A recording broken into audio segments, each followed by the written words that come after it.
அரசியலால் கொடுக்கப்பட்ட இந்த wine shop இது சம்பந்தமா பாராளுமன்றத்தில் கலைக்கப்பட்டு அதை யார் வேண்டி கொடுத்தவை என்ற பேரை சொல்றேன்னு சொன்ன அரசாங்கம் கடைசியா அந்த பேர்களை சொல்லல.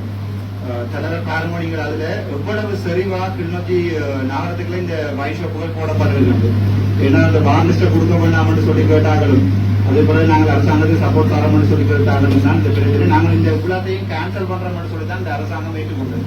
ஏன்னா அந்த பார்க் பெர்மிட்டுகளை வழியால போடுவோம் நாங்கள் ஏன் எல்லாத்தையும் நாங்கள் கொடுத்திருக்கிறோம், இதை ஏன் கேன்சல் பண்ணல, இதை எந்த லெவலில் அரசியல் இருக்கின்ற ஒரு தலைவர் விளங்கப்படுத்தீங்களா?